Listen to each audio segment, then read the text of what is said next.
El encuentro frontal más anhelado en Valle Salvaje. Avance en video del episodio 164, 12 de mayo. Adriana toma la resolución de encarar a Úrsula después de su más reciente contacto con Rafael, el lunes en Valle Salvaje. Aquella jornada, la serenidad consuetudinaria del valle se sentía como la quietud que precede a una borrasca. Los pájaros gorjeaban, ciertamente, pero su trino parecía impostado, ajeno al drama que se urdía bajo el mismo firmamento. Y en el núcleo de esa tempestad incipiente, ¿quién sino Adriana? Adriana, un espíritu vehemente, cautiva en una prisión dorada, cuyos ojos comúnmente brillantes exudaban ahora una aleación peligrosa de anhelo y resentimiento. La nueva de su último encuentro con Rafael se había propagado como la pólvora, o quizás no la nueva en sí, sino la impresión que dejó. Esa punzada en el alma al verlo, al percibir la proximidad de un hombre que debería ser una reminiscencia, y es, por el contrario, una herida expuesta que se resiste a cicatrizar. Rafael, el duque por azares del destino, el alma noble confinada a un título que no anheló, cuyo sino se entrelaza de forma inextricable con el de Adriana, y hay con el de otra mujer que ese día también asumiría un papel central en esta tragedia. Úrsula. Úrsula, la pariente, la comensal no tan bienvenida. La hermosura calculadora llegada de la corte con una encomienda nítida grabada a fuego por su progenitor, y ahora lo entendemos, por la mismísima duquesa Victoria. Su mera presencia en Valle Salvaje constituía un reto para Adriana. Pero ese día, tras ver a Rafael, tras sentir que Úrsula se interponía, no ya en un futuro posible, que para Adriana parecía proscrito, sino en el simple alivio de tenerlo cerca, de compartir un momento, algo se fracturó dentro de Adriana. La paciencia se extinguió, la diplomacia se desvaneció. Se comentaba en los corrillos de la casona principal que Adriana deambulaba por los corredores con la determinación de un fenómeno natural. Sus pasos resonaban con la cólera contenida, con la humillación percibida, con el tormento de amar a quien no debe y observar a otra mujer intentar adjudicárselo. El choque era ineludible. Los muros ancestrales de la hacienda habían presenciado incontables querellas a lo largo de los siglos, pero pocas con la carga personal y la explosividad de lo que estaba a punto de acontecer entre esas dos mujeres. Adriana buscó a Úrsula con la mirada de quien acecha a su presa. La encontró, según relatan, en uno de los salones, quizás ejercitándose al piano con una dulzura fingida, o tal vez simplemente deleitándose con el sol en un balcón, con esa altanería que tanto exasperaba a quienes la conocían bien. Úrsula. La voz de Adriana rasgó el ambiente como un látigo, desprovista de cualquier saludo protocolario. Úrsula se sobresaltó, girándose con una expresión que fluctuó entre la sorpresa y una efímera centella de temor, rápidamente reemplazada por su habitual máscara de serenidad y leve condescendencia. Adriana, qué imprevista visita. ¿Imprevista? Resido aquí, prima. Tú eres la imprevista. Y la no deseada, replicó Adriana dando un paso más hacia ella. Llegas de la corte con tus aires, pensando que puedes pasearte por aquí y apropiarte de lo que te plazca. Úrsula esbozó una sonrisa gélida que no alcanzaba sus ojos. No comprendo de qué hablas, Adriana. Si te refieres a la hospitalidad de tu esposo, el duque Julio, solo estoy cumpliendo con mi deber filial y social. No me vengas con circunloquios. Sé por qué estás aquí. Sé quién te ha comisionado y con qué finalidad. La voz de Adriana vibraba no de miedo, sino de pura rabia. Y no consentiré que lo hagas. No consentiré que juegues con la vida de Rafael, con sus afectos, con este lugar que para él representa tanto. Úrsula se irguió, su propia máscara comenzando a agrietarse ante la intensidad de Adriana. Rafael es un soltero de buena cuna. Es natural que una joven en mi posición... Es natural que una mujer sin escrúpulos, enviada por otra sin escrúpulos, intente atrapar a un hombre noble para beneficio propio y de su familia. Eso es lo natural en vuestro mundo, pero no aquí, Úrsula. No con Rafael. Adriana alzó la voz, su respiración agitada. Lejos de él. Mantente lejos de él, o te juro que deplorarás haber puesto un pie en Valle Salvaje. El rostro de Úrsula se contrajo de ira. La condescendencia se esfumó por completo. Tú no vas a impartirme órdenes, Adriana. ¿Quién te crees que eres? La esposa de Julio, sí, la que fracasó en seducir al auténtico duque. ¿Es eso? ¿Celos? ¿Rabia porque él nunca te considerará más que como la esposa de su primo? Ese comentario fue la chispa definitiva. Adriana, con los ojos encendidos, dio un paso más, y aunque la sinopsis no lo detalla, uno casi puede figurarse el impulso de alzar la mano. No, quizás no llegó a la agresión física en ese momento. Eso ocurriría después, en otra escena, con otras protagonistas. Pero la violencia verbal, la carga emocional, fue suficiente para dejar a Úrsula tambaleándose, no por un golpe, sino por la contundencia de la verdad arrojada como un proyectil. Adriana, exhausta pero firme, la miró con desdén antes de darse la vuelta y retirarse, dejando a Úrsula sola en el salón, con la serenidad deshecha y una semilla de genuino rencor sembrada en su corazón. La contienda estaba lejos de concluir, acababa de iniciarse, y la narración, la narración de ese día apenas comenzaba su andadura. Mientras el eco de la furia de Adriana resonaba en los pasillos de la casa principal, en otro rincón del vasto dominio del duque, la inquietud adoptaba formas más sombrías y tangibles. La desaparición de Leonardo, ese joven enigmático, surgido de la nada y que, según el duque José Luis, desde su arribo a la finca, no ha hecho más que acarrear problemas. José Luis, el duque en ejercicio, no por derecho de cuna, sino por las extrañas circunstancias de la vida y las maquinaciones del destino, no era hombre que tolerara el desorden o la incertidumbre, a menos que fueran orquestados por él mismo. Sentado en su imponente despacho, rodeado de volúmenes que rara vez consultaba y de mapas que representaban sus posesiones, escuchaba a su primo, Julio, con una irritación apenas disimulada. Julio, el hombre de confianza del duque, el esposo de Adriana, cuya lealtad parecía oscilar entre el duque y sus propios intereses, o quizás, en el fondo, por lo que él consideraba el bien para la familia, comunicaba las novedades sobre la búsqueda de Leonardo. No aparece por ninguna parte José Luis, informaba Julio, su voz teñida de una genuina preocupación, o al menos de la zozobra que sentiría un administrador responsable. Hemos interrogado a los sirvientes, a los guardias. Nadie lo ha visto desde hace 2 días. El duque tamborileaba los dedos sobre la mesa, un sonido sordo y fastidioso en el pesado silencio del despacho. Sus ojos, duros y penetrantes, se fijaron en Julio. Desaparecido. ¿Cómo es posible que un hombre se esfume así como así de mi propiedad? ¿Qué clase de vigilancia tenemos, Julio? Hemos buscado por todos lados, José Luis. No hay rastro, repitió Julio, esforzándose por mantener la calma ante la creciente cólera del duque. Maldita sea. Ese muchacho. Desde que llegó, todo ha sido un torbellino de contratiempos. Trajo a esa bárbara, puso a Rafael en alerta, sus preguntas, siempre haciendo preguntas. Estoy seguro de que estaba husmeando donde no debía. El duque se levantó de golpe, paseándose nerviosamente por la estancia. Su irritación no era la de alguien preocupado por el bienestar de un protegido, sino la de un hombre cuyo orden y control se veían amenazados. Primero Pilara, ahora este. Solo atraen desgracias a Valle Salvaje. La mención de Pilara, la madre de Rafael, la mujer cuyo destino trágico flotaba como un espectro sobre la hacienda, no era fortuita. Para el duque, ciertos individuos parecían tener la capacidad innata de desestabilizar su cuidadosamente construida realidad. Y Leonardo, con su aire misterioso y su conexión con Bárbara, a la que el duque también veía con recelo, encajaba perfectamente en esa categoría. Pero había otro elemento que añadía una capa de inquietud, no solo para el duque, sino para todos los que habitaban o tenían intereses en Valle Salvaje: la creciente y ostentosa presencia de la Santa Hermandad en las inmediaciones. Esos hombres, con sus uniformes distintivos, representantes de la ley del reino y a menudo brazo ejecutor de intereses poderosos, no solían merodear por allí sin un motivo de peso. ¿Tenía que ver su presencia con la desaparición de Leonardo? La pregunta flotaba en el aire, susurrada en las cocinas, en los establos, entre los campesinos. La Santa Hermandad no se movilizaba por un simple extravío. Su intervención sugería algo más grave, algo que alcanzaba las esferas de la nobleza, quizás incluso del crimen. Y si Leonardo, un hombre cuya llegada estaba ligada a la propia familia del duque, a través de Bárbara, y por tanto indirectamente a la historia de Pilara y Rafael, había desaparecido bajo la responsabilidad del duque José Luis, las consecuencias podían ser catastróficas. Un noble, o alguien asociado a la nobleza, desaparecido en tus tierras, eso atraía la atención de Madrid, del rey, de la justicia real.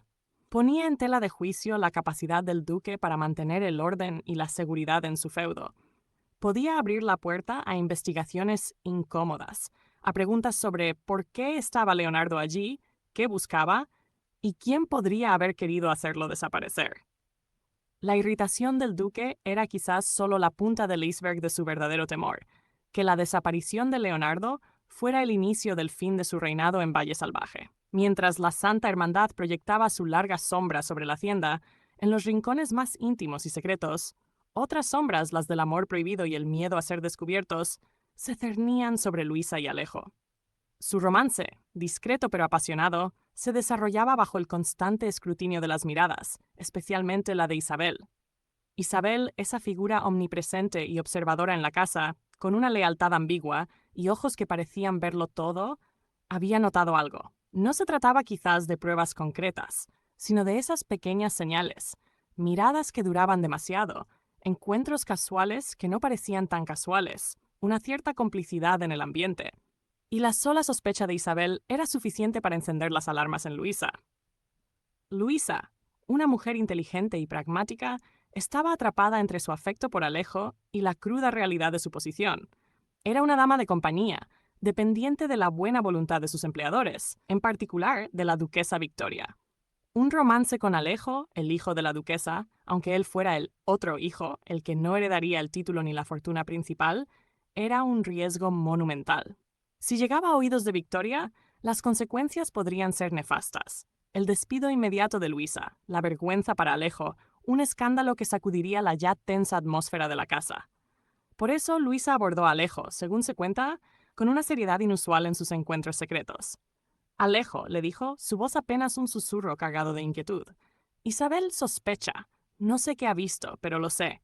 Sus ojos me siguen, sus preguntas son demasiado casuales.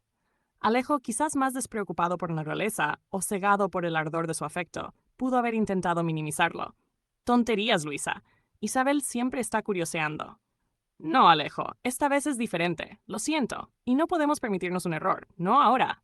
La mano de Luisa tomó la de él, sus dedos entrelazándose con una urgencia que transmitía su miedo. Si Victoria se entera, lo complicaría todo. Mi situación, la tuya. No quiero que tengas problemas por mí. Su propuesta, dolorosa pero necesaria a sus ojos, salió a la luz.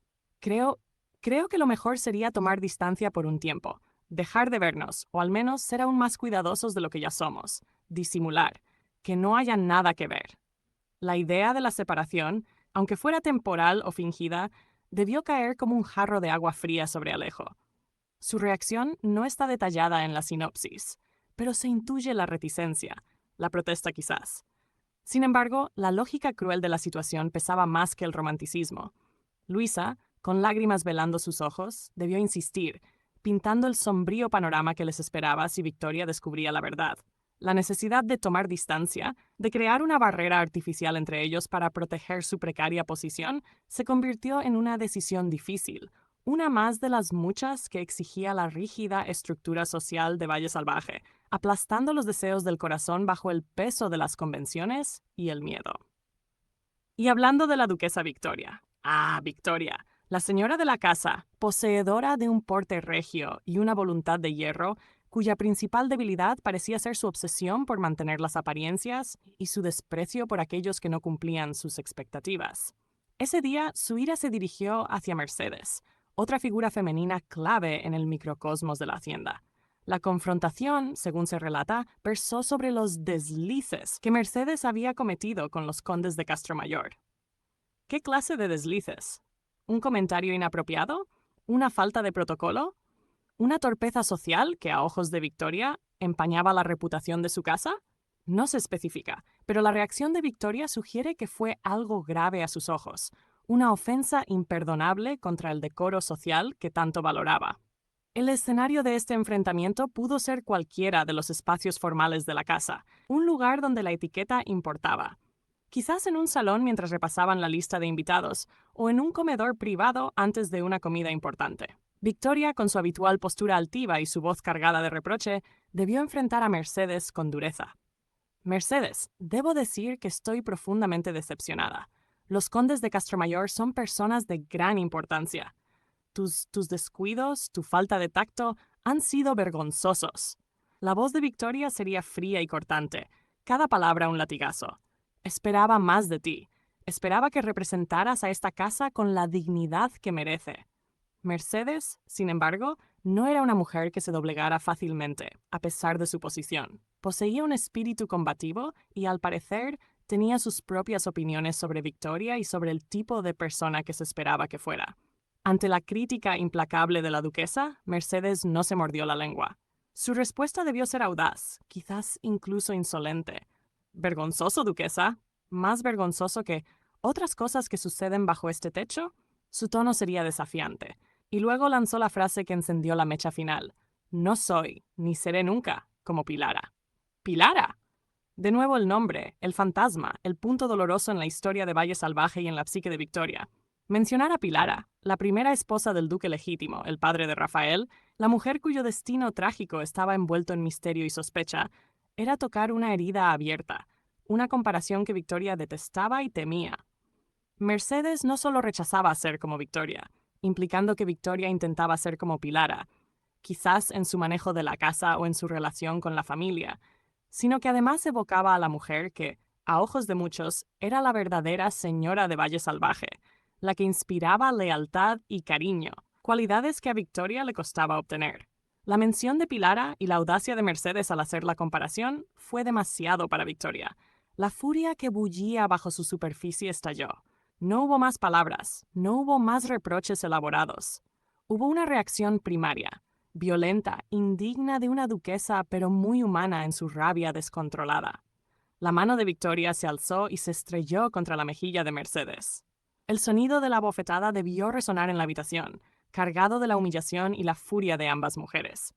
Mercedes, tambaleándose por el golpe físico y emocional, debió mirar a Victoria con una mezcla de sorpresa, dolor y un odio recién nacido.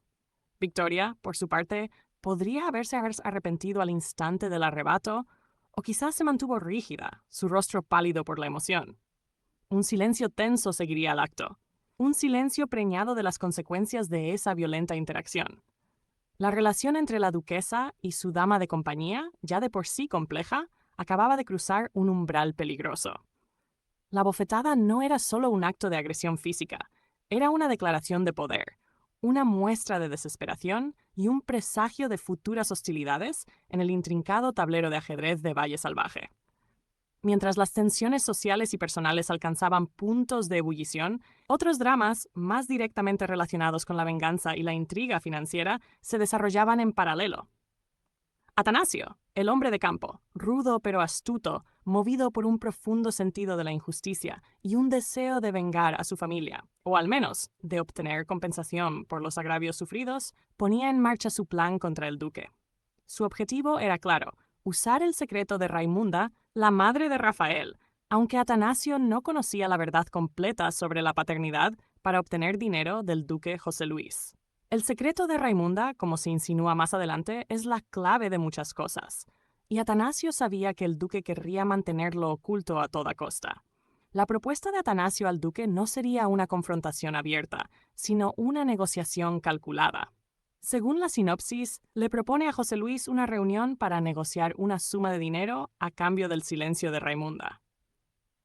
Esto sugiere que Atanasio, a pesar de su fachada simple, entendía el valor del silencio y la capacidad del duque para comprarlo. La reunión debió tener lugar en un ambiente discreto, quizás en una dependencia alejada de la casa principal o en un lugar neutral. Atanasio se presentaría ante el duque con una mezcla de humildad fingida y determinación férrea. Excelencia, comenzaría, su voz quizá respetuosa en apariencia, pero con un trasfondo de amenaza. He venido a hablarle de algo delicado, algo que concierne a la señora Raimunda, y que si se supiera podría causarle inconvenientes considerables. El duque José Luis, acostumbrado a los tratos de poder, escucharía con atención, sus ojos escrutando a Atanasio, intentando calibrar la seriedad de la amenaza. ¿De qué hablas, Atanasio? Sé directo.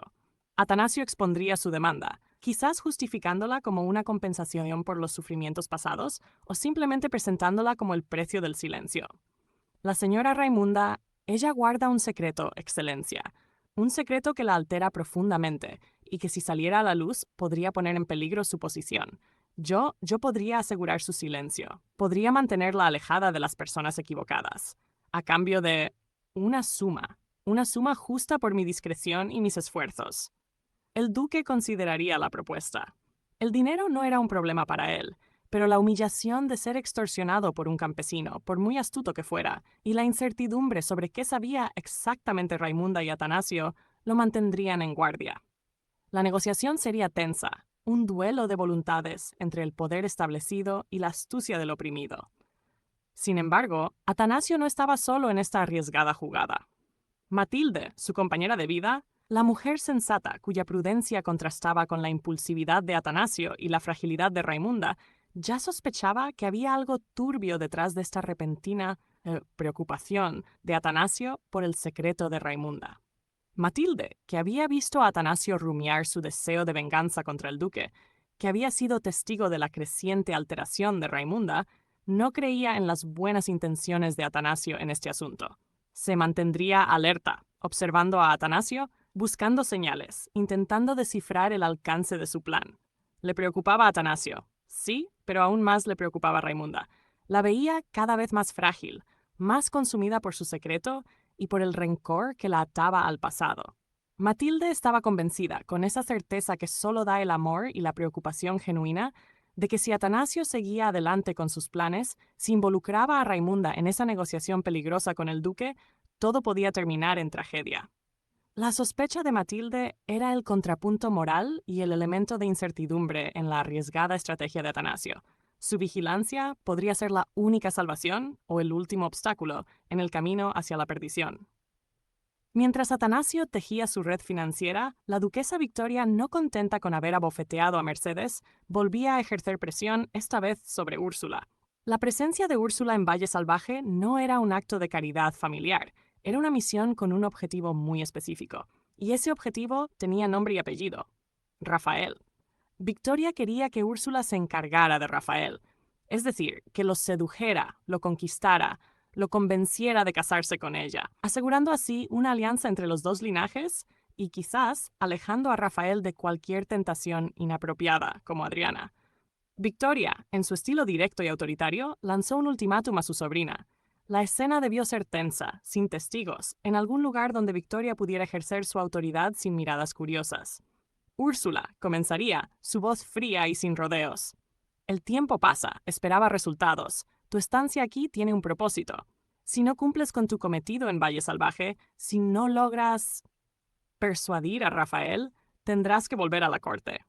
Y no solo eso, quizás añadió con una mirada que prometía dificultades. Tu padre se enterará de tu fracaso. La amenaza de regresar a la corte, al lado de un padre que probablemente era tan exigente y calculador como Victoria, y la vergüenza del fracaso público, debieron aterrorizar a Úrsula. Ella, que se veía a sí misma como una mujer ambiciosa y capaz, no podía permitirse fallar. Dispuesta a evitarlo a toda costa, la joven intensificó sus esfuerzos para conquistar a Rafael. La sinopsis no lo describe, pero uno puede imaginar las escenas. Úrsula buscando la compañía de Rafael, interesándose por sus aficiones campestres, que probablemente detestaba, intentando conversaciones sobre temas que creía que le atraerían, desplegando todos sus encantos cortesanos. Podría haber intentado fascinarlo con historias de Madrid, con promesas de una vida más sofisticada y emocionante que la de Valle Salvaje. Habría sonreído, coqueteado, buscado su mirada, intentado crear momentos de intimidad forzada. Sin embargo, el corazón de Rafael, aunque noble y quizás susceptible a la belleza, no era fácil de engañar. Había conocido la profundidad de la pasión con Pilara, había vislumbrado algo similar con Adriana, y las artimañas superficiales de Úrsula no lo conmovían. O quizás, simplemente, su mente y su corazón estaban ocupados con otras preocupaciones, con la misteriosa desaparición de Leonardo, con la extraña atmósfera de su hogar adoptivo, y sí, con la siempre presente figura de Adriana. La sinopsis confirma lo que se intuía. Rafael se mostraba cada vez más distante. Sus respuestas serían corteses pero breves. Su atención dividida. Su interés nulo. Úrsula, con cada intento fallido, sentiría crecer la desesperación y quizás una frustración que se transformaría en resentimiento hacia Rafael y hacia Adriana, la mujer que ella percibía como su verdadera rival. Su misión, que parecía sencilla en la teoría, seducir a un noble apuesto, se revelaba como un desafío desalentador en la práctica, bajo la atenta mirada de una tía implacable y con un hombre cuyo corazón parecía pertenecer a otra. Precisamente, el hombre que Úrsula intentaba desesperadamente conquistar, Rafael, Tenía su mente ocupada con ella, pero no de la forma que ella deseaba. Rafael, notando la persistencia de Úrsula, quizás sintiéndose incómodo por sus atenciones, o tal vez sospechando que había algo más detrás de su interés, quería hablar con Adriana sobre ella. Este deseo de Rafael de conversar con Adriana sobre Úrsula es clave. No solo demuestra que Adriana sigue siendo la persona en quien él confía para hablar de asuntos personales, sino que también subraya su inocencia o su desconexión con las verdaderas intenciones detrás de la presencia de Úrsula. Quería consultarle, quizás pedirle consejos sobre cómo manejar la situación, o simplemente compartir su extrañeza ante el comportamiento de su prima. La escena de Rafael acercándose a Adriana para hablar de Úrsula sería sutil, cargada de la familiaridad que aún compartían a pesar de las barreras que los separaban. Quizás la encontró sola en el jardín o en un pasillo tranquilo. Adriana, le diría, su voz gentil, quizás con un leve matiz de perplejidad. Necesito hablar contigo. Es sobre Úrsula. Para Rafael, esto era una simple conversación. Para Adriana, escuchar el nombre de Úrsula salir de los labios de Rafael, especialmente en el contexto de que él quería hablar de ella, debió ser como echar leña al fuego de su ya ardiente resentimiento. En lugar de ver su acercamiento como un signo de confianza o de la distancia que él sentía por Úrsula, Adriana lo interpretó a través del filtro de su propia inseguridad y celos. Vio la confirmación de sus temores, la prueba de que Úrsula estaba logrando su objetivo, de que estaba captando la atención de Rafael. La sinopsis dice que esto desata la ira de la esposa de Julio. No solo la ira, sino una profunda herida. El hombre que amaba estaba hablando de la mujer que venía a quitárselo, aunque fuera un quitárselo en un sentido figurado y doloroso, ya que Rafael no era suyo legalmente. Este momento, esta conversación aparentemente inocente iniciada por Rafael, fue el catalizador que impulsó a Adriana a su enfrentamiento directo y abierto con su prima, que ya hemos descrito. Fue la gota que colmó el vaso de la paciencia de Adriana, la prueba final de que no podía seguir esperando, de que tenía que actuar, tenía que marcar su territorio, tenía que defender lo que sentía, aunque fuera con la furia de la desesperación.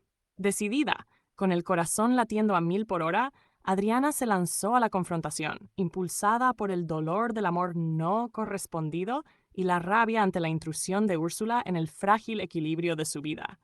Mientras las pasiones se desbordaban en la casa principal, en otro rincón de Valle Salvaje, una verdad desgarradora salía a la luz. Una verdad que afectaba directamente a la mujer cuyo secreto Atanasio intentaba negociar, Raimunda. Matilde, la mujer de Atanasio, esa figura de bondad y sensatez en medio del caos, había estado preocupada por Raimunda desde hacía tiempo. Había notado su alteración, su fragilidad creciente, la carga que parecía llevar sobre sus hombros. Su preocupación no era infundada. Mientras Atanasio solo veía en el secreto de Raimunda una herramienta para su venganza, Matilde veía a una mujer sufriendo.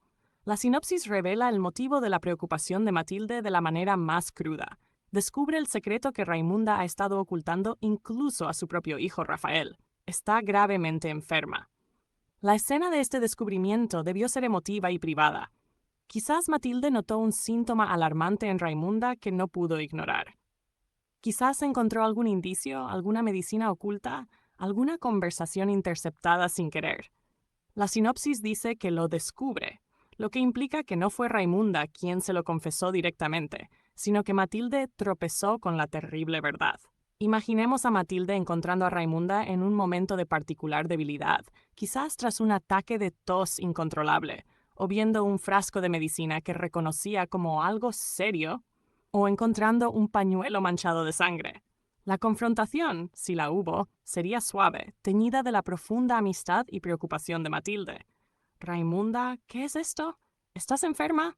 La reacción inicial de Raimunda podría haber sido la negación, el intento desesperado de ocultar la verdad para no preocupar a nadie, especialmente a Rafael. Pero ante la mirada insistente y compasiva de Matilde, la fachada se derrumbaría.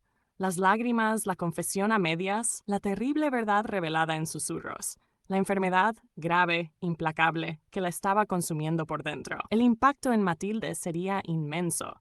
Dolor por su amiga, rabia por el secreto que Raimunda había llevado sola y una confirmación devastadora de sus peores temores sobre la fragilidad de Raimunda y el peligro de involucrarla en los planes de Atanasio.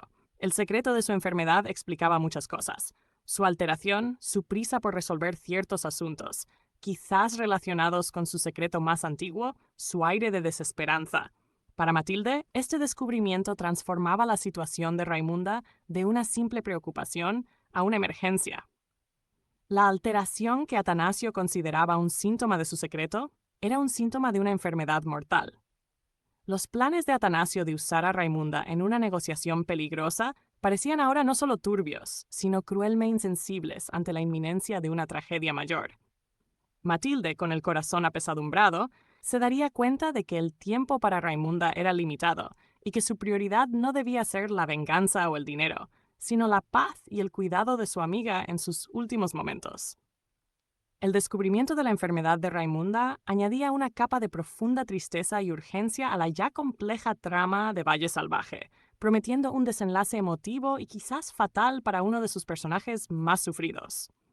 Finalmente, en el intrincado tapiz de misterios que envolvía a Valle Salvaje, la desaparición de Leonardo seguía siendo un nudo sin deshacer. Y en busca de respuestas, la mirada se dirigía hacia Bárbara, la mujer cuya llegada estaba tan ligada a la del desaparecido. Bernardo, el administrador de la hacienda, un hombre de orden y pragmatismo, pero también con un conocimiento profundo de las idas y venidas de la casa y sus habitantes, exigió explicaciones a Bárbara. Sospechaba que ella era la única que podía saber algo sobre el paradero de Leonardo. ¿Por qué?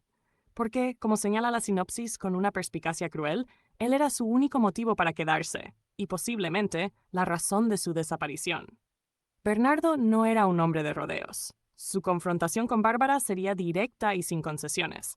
La encontraría quizás en sus aposentos o en algún lugar donde pudieran hablar sin ser oídos. Bárbara, diría su voz, grave y autoritaria. Leonardo ha desaparecido, y creo que tú sabes más de lo que dices. Bárbara, la mujer enigmática con un pasado turbio y una conexión misteriosa con Pilara y la historia de Rafael, reaccionaría a la acusación. ¿Negaría saber algo? ¿Se pondría a la defensiva? ¿Mostraría miedo o, por el contrario, una calculada indiferencia? Su comportamiento en este encuentro sería clave para desentrañar el misterio. Bernardo expondría su razonamiento, frío y lógico. Leonardo vino aquí por ti, ¿no es así? Por alguna razón que aún no entiendo del todo, pero era por ti que se quedó. Eras su ancla en este lugar. Y ahora que él no está, ¿qué? ¿Sigues aquí? ¿Por qué? La pregunta implícita era obvia. Si él era tu único motivo y él desaparece, tu permanencia es sospechosa, a menos que sepas por qué desapareció, o peor aún, que estés involucrada. La acusación de que Leonardo era su único motivo para quedarse golpearía a Bárbara porque contenía una verdad incómoda. Su llegada a Valle Salvaje estaba intrínsecamente ligada a Leonardo y a la búsqueda que ambos compartían, una búsqueda relacionada con el pasado y con Pilara. Si él no estaba, su presencia perdía sentido, a menos que supiera lo que le sucedió y ahora tuviera un nuevo propósito. Bernardo iría más allá, lanzando la segunda parte de su sospecha, que Leonardo fuera, posiblemente, la razón de su desaparición. Esto significaba que Bárbara no solo sabía algo, sino que su presencia, su conexión con él o los secretos que compartían podrían haber sido la causa de que alguien quisiera hacerlo desaparecer. ¿Había descubierto Leonardo algo peligroso relacionado con Bárbara? ¿Había su búsqueda puesto en peligro a ambos? ¿Estaba Bárbara huyendo o escondiéndose de las mismas personas que se llevaron a Leonardo? La presión de Bernardo pondría a Bárbara en una situación difícil. Sus respuestas, sus evasiones, su lenguaje corporal, todo sería analizado por el perspicaz administrador. Este interrogatorio no solo buscaba el paradero de Leonardo, sino también la verdad sobre la identidad y los motivos de Bárbara. Su reacción ante la acusación de Bernardo determinaría los siguientes pasos en la investigación de la desaparición y quizás expondría los secretos más profundos que Bárbara intentaba mantener ocultos en el corazón de Valle Salvaje. La tensión en esa habitación sería palpable, cargada con el peso de las verdades no dichas y el peligro que acechaba en las sombras. Así, amigos míos, se desplegó ese lunes en Valle Salvaje, un día marcado por la furia de Adriana, la impotencia del duque ante lo desconocido, La prudencia desesperada de Matilde, el miedo de los amantes secretos, la ira explosiva de Victoria, la audacia calculadora de Atanasio, la desesperación de Úrsula, la tristeza silenciosa de Raimunda y la sospecha incesante de Bernardo. Cada hilo de esta compleja red de vidas y pasiones se tensó un poco más, acercando a los habitantes del valle a los puntos de ruptura. La desaparición de Leonardo seguía siendo un enigma, ahora complicado por la ominosa presencia de la Santa Hermandad y las sospechas sobre Bárbara. La enfermedad de Raimunda se cernía como una tragedia personal, desconocida para el hijo que tanto la amaba y utilizada cruelmente en planes ajenos.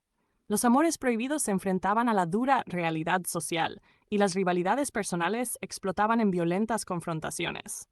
Valle Salvaje, ese escenario de belleza engañosa, demostraba una vez más que bajo la superficie tranquila latía un corazón salvaje, lleno de secretos, resentimientos y pasiones desatadas. Los eventos de ese día no resolvieron nada. Por el contrario, abrieron más preguntas, crearon nuevas grietas y dejaron a sus protagonistas al borde del precipicio, sin saber qué nuevo golpe del destino les depararía el próximo amanecer. La espera del capítulo siguiente, mis amigos, era insoportable, pues en Valle Salvaje la calma nunca dura y la tormenta siempre regresa con renovada fuerza. Y yo, su humilde narrador, solo puedo esperar y ver cómo se desata para poder contárselo.